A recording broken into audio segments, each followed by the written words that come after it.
afin que nous puissions passer de bons moments avec lui. Il nous a soutenus tout au long de la journée. Et pour cela, nous lui disons merci. Nous allons prendre de nos guides et nous allons essayer de poursuivre le sujet que nous étions en train de voir, tiré du livre de Proverbes, chapitre 19, le verset 16.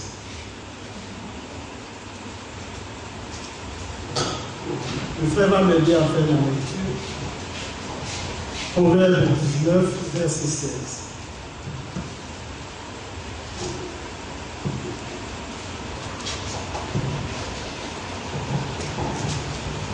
Voilà Jésus. Amen. Proverbe chapitre 19, à partir du verset 16. Celui qui garde ce qui est commandé garde son âme. Celui qui ne veille pas sur sa voie mourra. Amen. Ouais. Que donc le nom du Seigneur soit béni et que le Seigneur ajoute la bénédiction à sa parole. Nous avions pris donc ce passage la dernière fois où j'ai été à la chaire pour donner donc ce message, garder le commandement. Nous allons donc poursuivre par la grâce de notre Dieu. Vous savez que la Bible nous dit que toute écriture est inspirée de Dieu. Elle est utile pour enseigner, pour instruire, pour convaincre et corriger, afin que l'homme de Dieu soit rendu capable d'accomplir toute bonne œuvre. La parole de Dieu pour le croyant demeure son absolu. C'est non seulement notre boussole pour nous orienter dans notre marche vers le ciel. Et vous savez que la boussole indique toujours le nord. Alléluia. Et la parole du Seigneur nous ramènera toujours à Christ. Parce que réellement, notre Seigneur, le Christ Jésus, la Bible nous dit qu'il est l'accomplissement de la loi. Quand nous voyons tous ces types au travers de cette écriture, nous voyons leur accomplissement dans le Seigneur Jésus-Christ.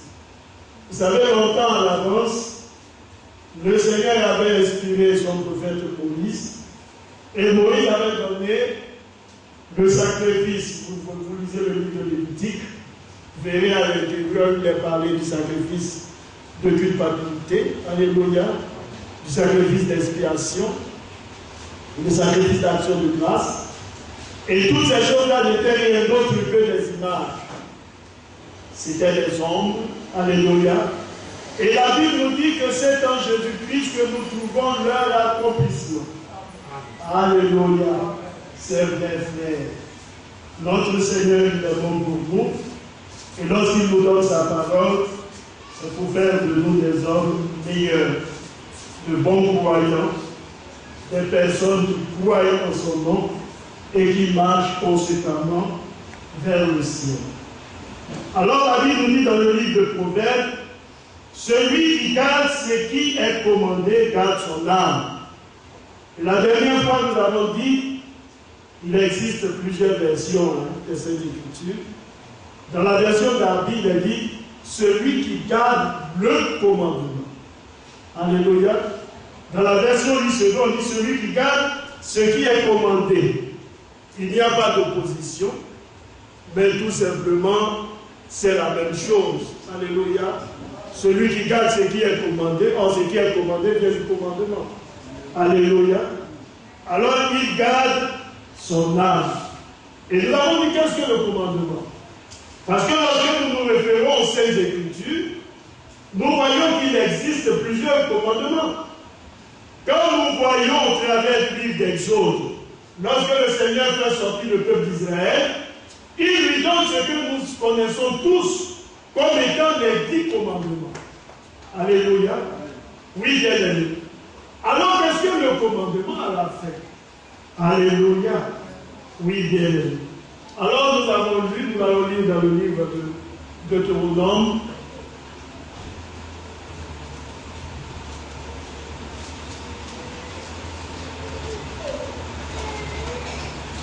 Deutéronome chapitre 30, le verset 11.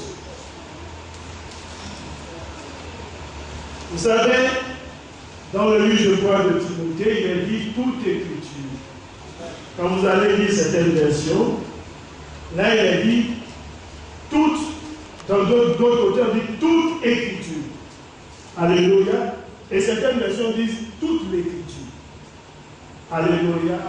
De l'autre côté, vous avez le tout. Et de l'autre côté, la pensée, c'est que chaque écriture. Et nous allons voir cela mieux expliqué dans le livre de Deutéronome. En réalité, il n'y a qu'un seul commandement. Nous allons lire Deutéronome le chapitre 30,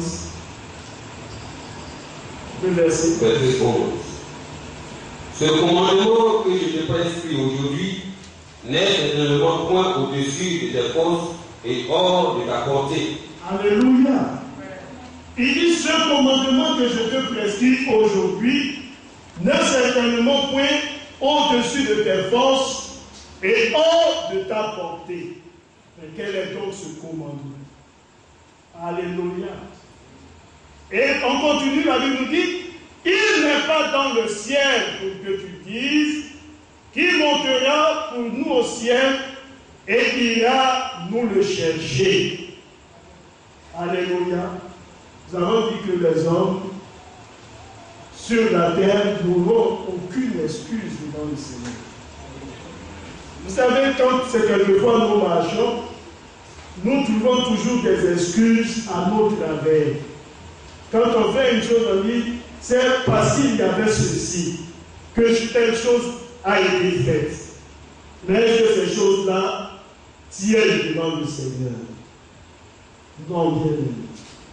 Vous savez que dans la disposition de la loi, la Bible nous dit, quand un homme même un vol, parce qu'il l'a fait, la Bible nous dit s'il a été pris, sa fait-là ne va pas le discuter. Hein. Il sera jugé et condamné. Pourquoi? Parce qu'il a pris ce qui ne lui appartient pas. Et c'est la même chose avec le Seigneur. Quand il nous donne la parole, il se tient à ce que lui a dit. Ce que nous pouvons dire, ça n'a pas de valeur devant le Seigneur.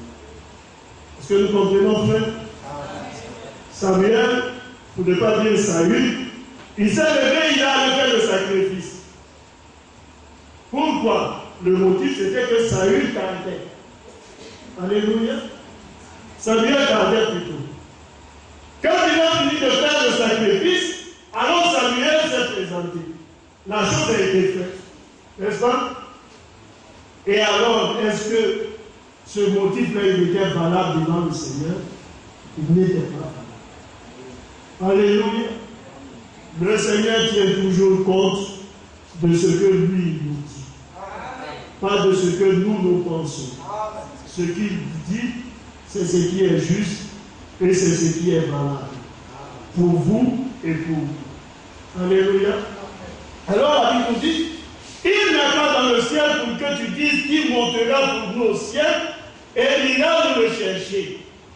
Qui nous le fera entendre afin que nous le mettions en pratique. Oui, bien aimé. Notre Seigneur se choisit des hommes à qui il donne un mandat. Il donne un message précis pour une génération, pour une époque.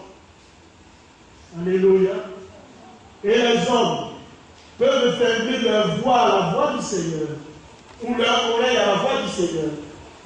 Bien aimé, cela n'empêche pas que le Seigneur continue toujours d'accomplir ce qu'il doit accomplir.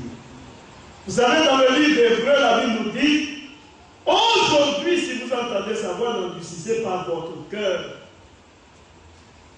Dieu donc parle, n'est-ce pas? Il parle. Comme il a parlé avec autrefois Moïse, il continue toujours de parler. Comment est-ce qu'il parle? Il parle par les prophètes. N'est-ce pas? Quand le Seigneur a parlé au peuple d'Israël, il dit à Moïse, aucun homme ne peut entendre cette voix-là et vivre. C'est pourquoi que le Seigneur puisse te parler et en retour, toi tu nous parleras. N'est-ce pas? C'est ce qui a été dit par le peuple d'Israël. Et notre Seigneur, conformément au livre d'Amos, il dit, deux hommes peuvent-ils marcher ensemble s'ils ne sont pas convenus? Ce n'est pas possible. Alléluia. Et si le Seigneur parle, qui ne prophétiserait pas? Alors notre Seigneur ne fait rien sans qu'il n'ait révélé son secret à ses serviteurs les prophètes. Voilà pourquoi notre Seigneur dans le livre d'Apocalypse, il a été présenté comme étant le Fils de l'homme. Et vous savez que le Fils de l'homme n'est rien d'autre que le prophète. Alléluia. Quand il pose la question et demande, qui dit-on que je suis? Moi le Fils de l'homme. Alléluia. C'est le prophète, alléluia. Et nous pouvons toujours citer des passages tels que Deutéronome. L'Éternel, votre Dieu, vous suscitera un prophète comme moi, parmi vos frères. Et celui-là qui ne l'écoutera pas sera retranché. Et dans le livre d'Apocalypse, la Bible nous dit qu'il a dans la main 7 étoiles. N'est-ce pas? Et ces étoiles-là ne sont rien d'autre que des anges. Ce sont des messagers. Alléluia. Oui, c'est ça. Parce que le mot ange veut dire messager. Alléluia. Ce sont des messagers qui ont reçu de la part du Seigneur un message pour l'apporter à une époque bien donnée. Ce sont des lumières. Quand vous lisez le livre de Genèse, le chapitre 1, la Bible nous dit les astres ont été placés dans le ciel pour servir de lumière, n'est-ce pas? Et pour marquer les saisons, les époques et les années. Voilà pourquoi le Seigneur nous a donné 7 messagers, 7 anges, alléluia, avec des messages bien précis. Et nous avons le premier messager, en la personne de l'apôtre Paul, alléluia, l'ange de l'église d'Éphèse. Puis il y en a le second messager, avec Irénée, alléluia, avec Martin, Saint-Martin, Colomban, Martin Luther, John Wesley, et maintenant le Élie de notre temps, le prophète de Dieu, William Marion Branham, que les hommes n'aiment pas. Pourquoi? Parce qu'il ne fait que dire ce que la Bible nous a enseigné. Le retour à la parole, à l'enseignement apostolique. Alléluia. Amen. Alors le Seigneur dit, vous n'aurez pas d'excuses.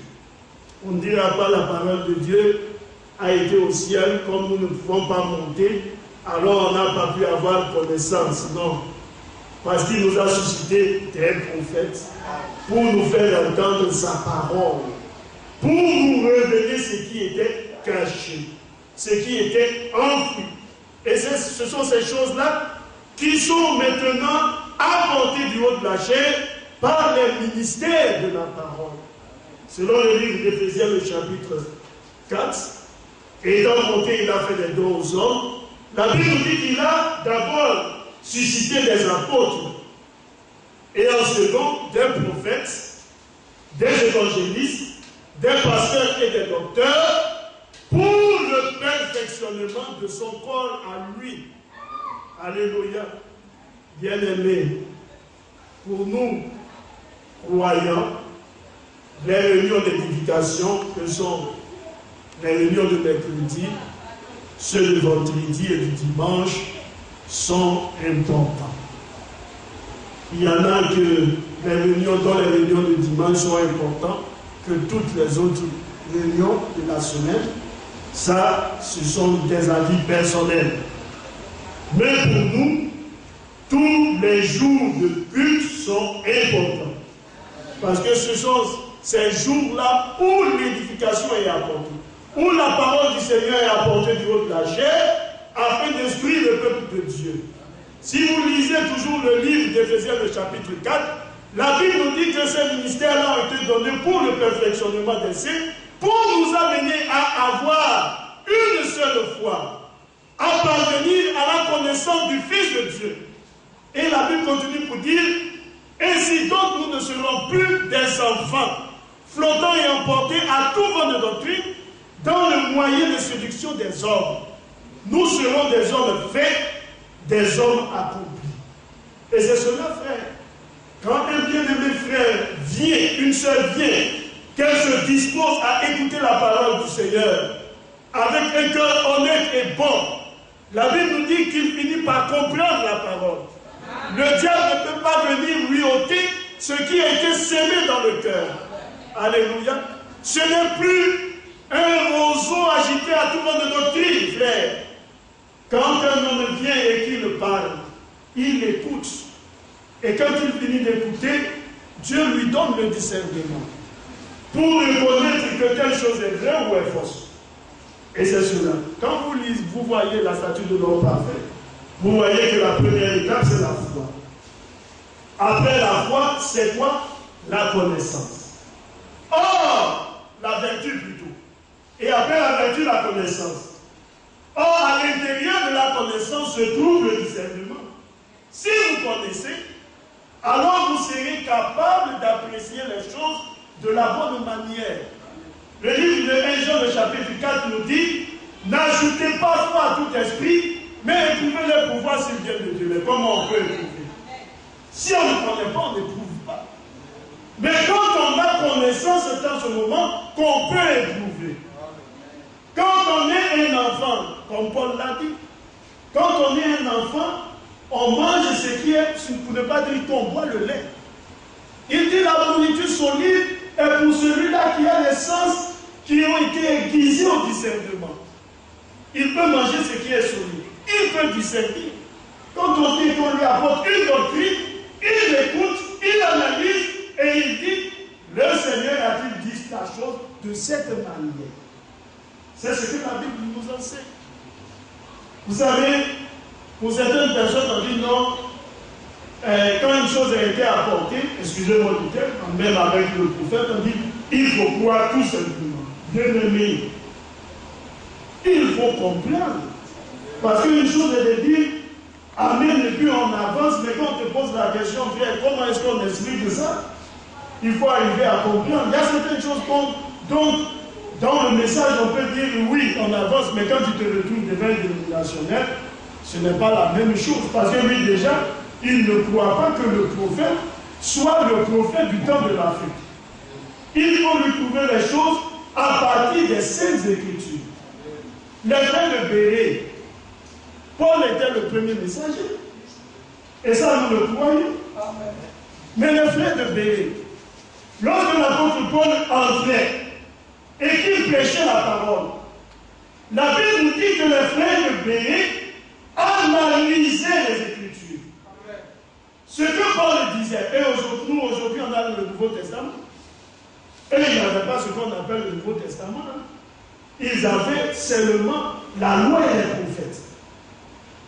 Et à partir de l'enseignement qui était donné par Paul, ils prenaient soin de voir est-ce que ce que Paul annonçait était conforme à ce que les prophètes et Moïse avaient annoncé. Alléluia. Et la Bible ne dit pas que ce qu'il faisait était mauvais. Ce qu'il faisait était bien. Et c'est de la même manière que les croyants du temps de la fin doivent procéder. Une chose est apportée. On prend le soin de voir est-ce que la chose est juste. Si on n'arrive pas à comprendre, on met la chose à côté et on avance. Alléluia. Vous savez, le prophète Héber a donné une certaine image. Il dit ceci. Si vous mangez une nourriture et que mangeant la nourriture, vous vous retrouvez en face d'un os, qu'est-ce que vous faites? Il dit, vous mettez l'os de côté. Et vous continuez à manger. Et quand vous aurez fini de manger, vous pouvez revenir vers l'os. Mais si vous voyez l'os, et parce que vous avez vu l'os, vous refusez de continuer de manger, alors vous n'agissez pas de la bonne manière. Ce qu'on n'arrive pas à comprendre, on met de côté. Et alors on avance. Et c'est ce que la Bible dit. Au point où nous sommes arrivés, marchons dans un même esprit. Quand on dit si nous avons des points de vue qui sont différents, le Seigneur lui-même nous éclairera par la suite. Et c'est comme ça que les croyants marchent. Quand on arrive devant des situations qui peuvent poser vous voyez des blocages, on dit béni soit le nom du Seigneur. Ce n'est pas un pasteur qui disait, ce n'est pas un crime de ne pas savoir, n'est-ce pas? Si on ne sait pas une chose, on dit on ne sait pas. Ça au moins on est sincère. Mais quand on ne sait pas et qu'on veut maintenant donner des définitions de ce qu'on ne sait pas, c'est là où le problème commence à se poser. Mais quand on ne sait pas, on met la chose à côté et on avance. La lumière du juste, elle est comme le sentier, n'est-ce pas? Le sentier du juste, c'est comme la lumière resplendissante. C'est ce que le proverbe nous dit. Dont l'éclat va croissant jusqu'à la fin de la lumière du jour. Ce qu'on n'arrive pas à comprendre aujourd'hui, certainement le Seigneur nous donnera une lumière sur ces choses-là demain. Alléluia. Oui, bien. Oh, que le nom du Seigneur soit loué. Vous savez, un jour, je lisais une fois Franck qui dit ceci. Il dit, quand le Seigneur reviendra, il ne va pas vous poser la question de savoir combien de mystères vous savez. Ce n'est pas ça qui serait important. Mais est-ce que vous avez demeuré dans la parole? C'est ce qui serait important. Alléluia.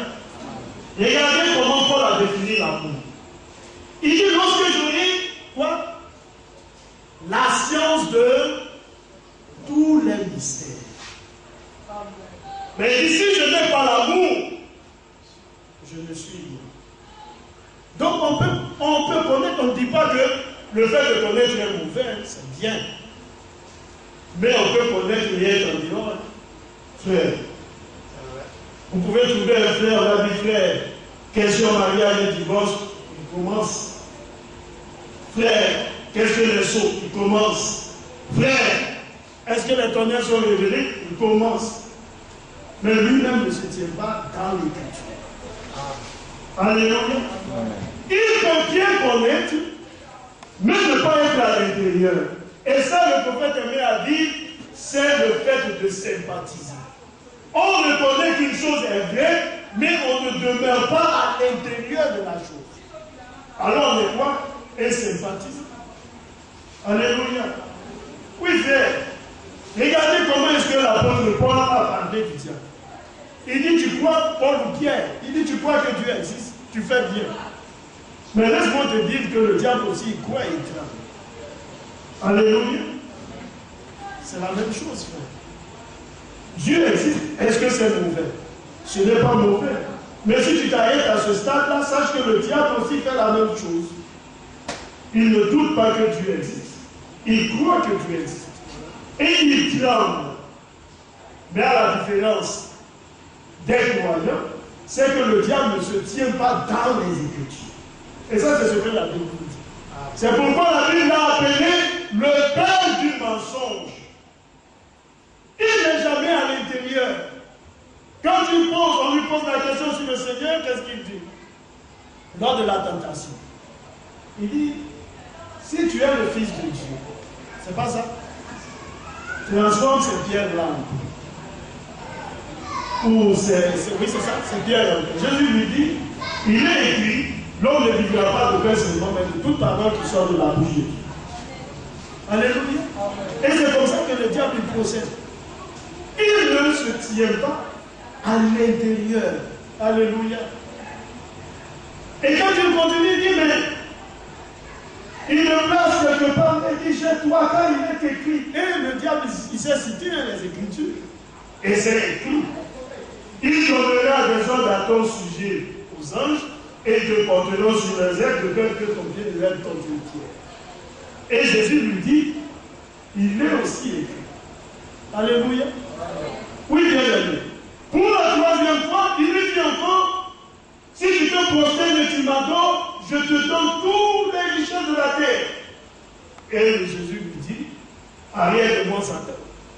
Parce qu'il est écrit, tu adoreras le Seigneur ton Dieu et tu le serviras lui seul. Amen. Alléluia. Amen. Oui, bien aimé. Alors le diable, il croit que Dieu existe. Si nous croyons que Dieu existe, c'est une bonne chose et c'est ça la foi aussi. La Bible nous dit que dans le livre des Hébreux, le chapitre 11, la foi est une ferme assurance des choses qu'on espère et une démonstration de celles qu'on ne voit pas. Pour l'avoir possédé, les anciens ont reçu le témoignage d'être agréable de Dieu. La Bible nous dit que celui-là qui s'approche de Dieu doit croire que Dieu existe. Et qu'il est le rémunérateur de ceux qui le recherchent. En d'autres termes, qu'il est celui-là qui récompense ceux-là qui le cherchent. Alléluia. Oui, bien aimé.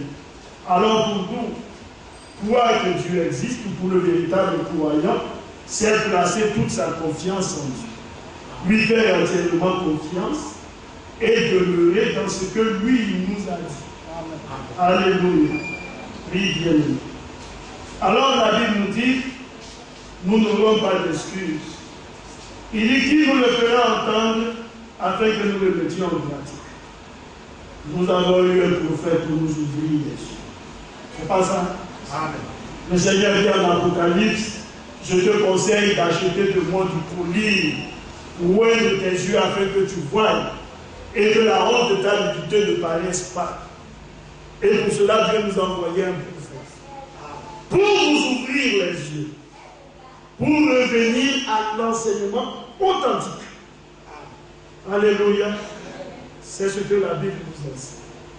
Nous ne sommes plus des ignorants. Est-ce que c'est juste fait? Amen. Alléluia. Il nous a donné sa connaissance à lui. Et on continue, la Bible nous dit, afin que nous le mettions en pratique. Il n'est pas de l'autre côté de la mer pour que tu dises qu'il passera pour nous de l'autre côté de la mer et il ira nous le chercher. Qui nous le fera entendre afin que nous le mettions en pratique. C'est une chose au contraire qui est tout près de toi.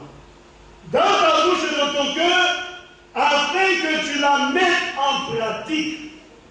Alléluia. Et remarquez que la Bible fait toujours allusion au commandement. Alléluia. C'est toujours le commandement qui a été, vous voyez, mis au singulier. Alléluia. Alors la Bible dit, vois, je mets aujourd'hui devant toi la vie et le bien, la mort et le mal, car je te prescris aujourd'hui d'aimer l'Éternel ton Dieu, de marcher dans ses voies et d'observer ses commandements, ses lois et ses ordonnances, afin que tu vives et que tu multiplies et que l'Éternel ton Dieu te bénisse dans le pays dont tu vas entrer en possession. Quand vous allez lire le livre de Romains, le chapitre 10, vous voyez que l'apôtre Paul s'est référé au même passage de Deutéronome. Quand il parlait, on va lire cela. Et vous allez voir que l'apôtre Paul dit que cette parole-là, elle est tout près de toi, elle est dans ta bouche. Et il dit, c'est la parole de la foi que nous prêchons. Alléluia. Oui, bien aimé. Mais autrefois, on était ici à la loi. Mais de l'autre côté, on passe de la loi à la grâce. Alléluia. On va lire ça dans le livre du Romain. On ne va pas tout lire. Mais on va aller directement au passage.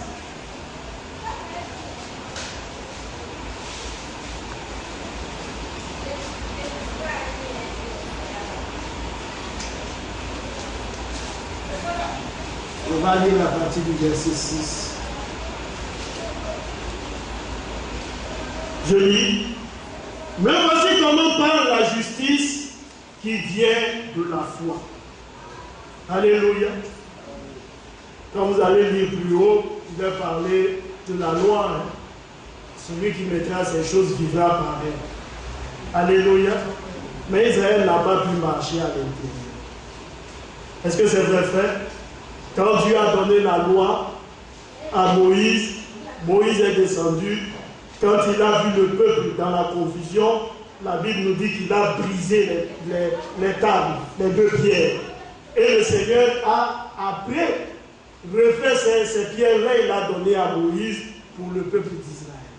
Alléluia. Ce sont toujours des images. Alléluia.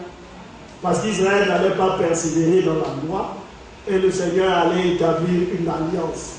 Et la Bible nous dit cette alliance que vous et moi nous possédons aujourd'hui, elle est établie sur de meilleures promesses. Lisez le livre de Hébreux, le chapitre 8, et vous le verrez avec l'intérieur. Alors la Bible nous dit, au verset 7, qui descendra dans l'abîme, c'est faire remonter Christ d'entre les morts. Que dit-elle donc? La parole est près de toi. N'est-ce pas? Dans ta bouche et dans ton cœur. Or, c'est la parole de la foi que nous prêchons. Alléluia. C'est la parole de la foi que nous prêchons. Vous comprenez, frère, que le Nouveau Testament n'est rien d'autre que l'accomplissement de l'Ancien Testament. Et nous avons toujours besoin de l'Ancien Testament pour comprendre aussi le Nouveau Testament. Quand nous nous référons aux prophéties bibliques, nous voyons qu'à chaque fois que l'accomplissement, que la chose était accomplie, il est toujours dit dans le Nouveau Testament, cela s'est accompli comme l'a dit la loi. La naissance du Messie, c'est la même chose. Ce n'est pas quelque chose qui relève du hasard. Il a fallu que ce soit annoncé d'abord. Et quand ça s'est accompli, on dit non, la chose avait déjà été annoncée. Quand les mages sont allés voir le Messie, ils ont posé la question, où est le roi des Juifs qui est né quand nous avons vu son étoile en Orient et nous sommes venus l'adorer. On a appelé les sacrificateurs, les scribes. Que dit la loi? Ils disent, Michée a dit, toi Bethléem, c'est pas ça? Ephrata, tu n'es pas la plus petite des villes de Juda, car de toi sortira le Messie, celui dont les origines remontent depuis l'éternité. Alléluia. On s'est référé à la loi, aux prophètes. Et on a vu à l'intérieur que tel que le prophète avait dit, la chose s'est accomplie de cette manière. Apocalypse chapitre 12 nous dit de l'Église, parce que aujourd'hui on dit, pour certaines personnes, la femme qui est relatée dans l'Apocalypse 12, c'est Marie. Mais nous, on ne croit pas que ce soit Marie. Parce que les Romains n'avaient rien à voir avec Marie. Hein. Ce n'était pas Marie leur problème. Et eux ne cherchaient pas à tuer la mère, mais ils cherchaient à tuer l'enfant. Alléluia.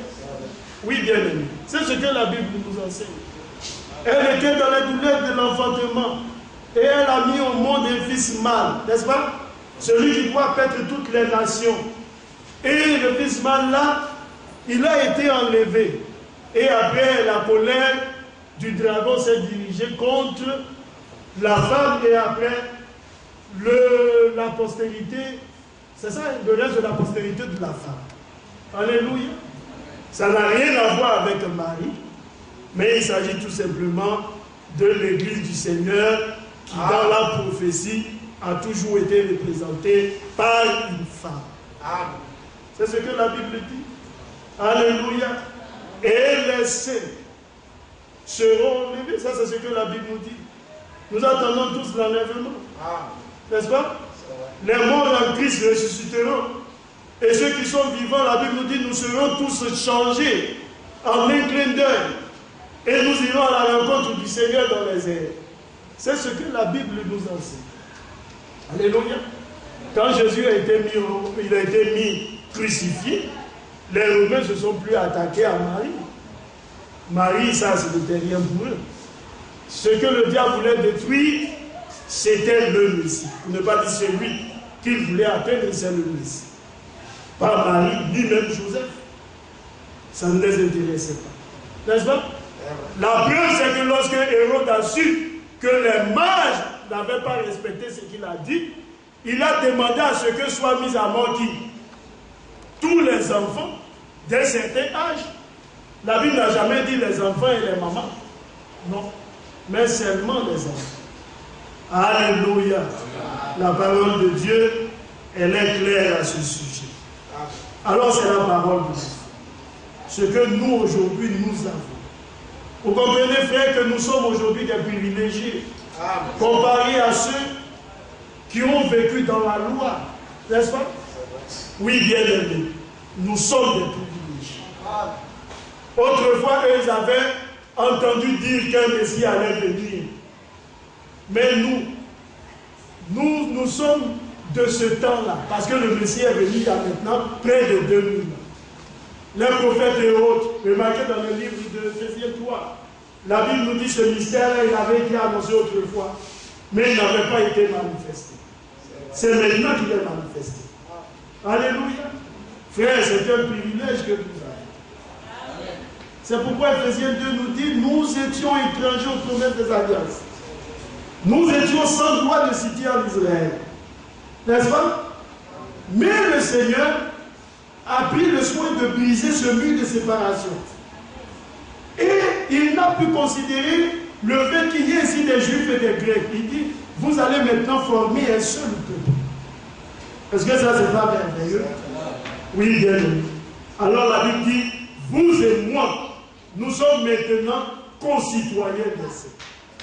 Voilà pourquoi dans la maison de Corneille, le Saint-Esprit pouvait descendre sur ses païens. Ces hommes issus des nations. Alléluia. Mais les Juifs étaient dans l'étonnement. Comment est-ce que cela est possible? Mais avant que cela ne s'accomplisse, le Seigneur a pris le soin de montrer l'image à Pierre. Il lui déploie la natte, la natte dit, tu es mange. Pierre dit, je n'ai jamais mangé des choses aussi souillées. Tu sais que la loi m'interdit ça. Mais le Seigneur dit, ne déclare pas souillé ce que moi j'ai déclaré pur. Et c'est après cela que les hommes sont venus de la part de Corneille pour le chercher. Alléluia.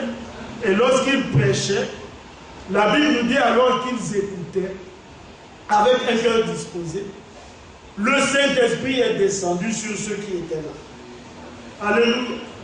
Pierre regardait et dit, mais est-ce que nous allons refuser l'eau de baptême à ceux qui ont reçu le Saint-Esprit comme nous aussi? Alléluia. Oui, bien aimé. Et ça, c'est la grâce que Dieu nous fait à nous. N'est-ce pas? Actes des apôtres nous dit, la promesse est pour vous, pour tous ceux qui sont au loin, en aussi grand nombre que le Seigneur notre Dieu les appellera. Voilà pourquoi quand le Seigneur nous appelle à lui, il nous donne aussi le Saint-Esprit. Éphésiens 1 nous dit, après avoir reçu la parole de la promesse, le Seigneur nous scelle de l'Esprit pour nous. N'est-ce pas? Qui constitue pour nous le gage de notre salut. C'est ça l'assurance que Dieu donne aux croyants. L'Esprit de Dieu en nous. Lorsqu'il vient se poser sur la parole, frère, le diable ne peut pas venir vous dire que vous êtes perdus. C'est terminé. Le Saint-Esprit, continuant la parole, alors la Bible nous dit, nous avons été quoi scellés de ce Saint-Esprit-là jusqu'au jour de notre rédemption. Alléluia.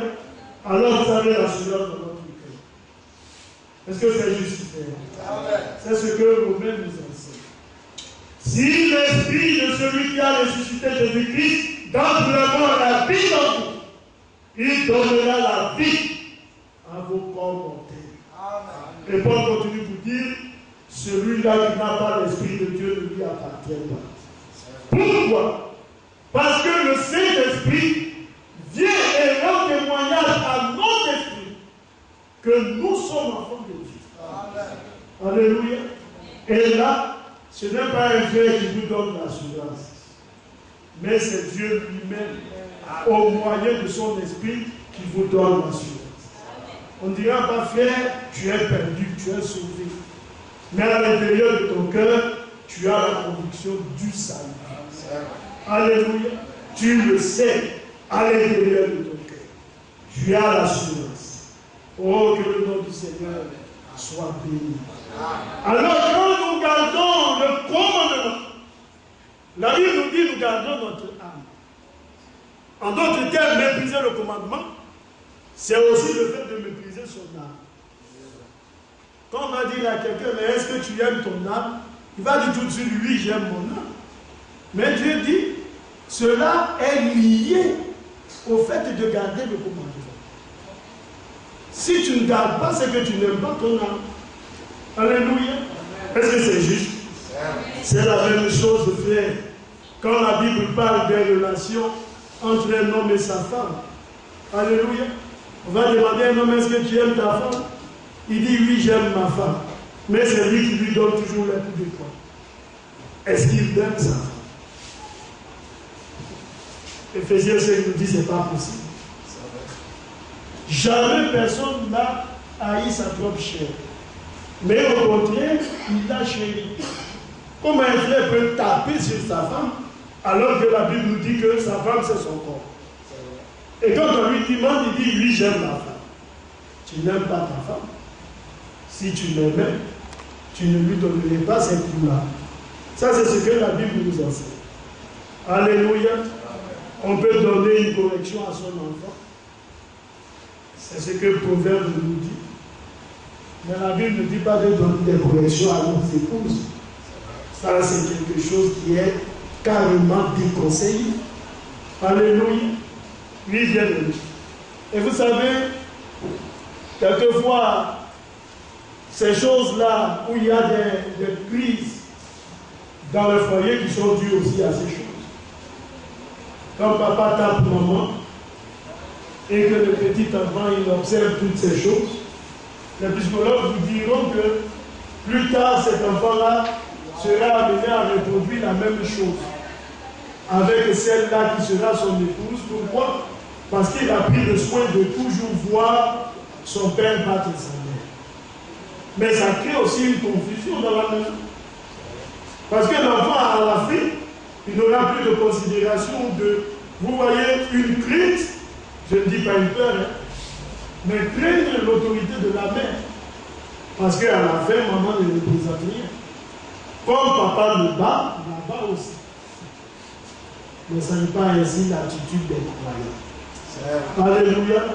Dieu nous donne de régler nous nos problèmes de la bonne manière. Il faut aimer son épouse. Il faut la chérir comme la Bible nous l'enseigne. Et ainsi le nom du Seigneur sera glorifié.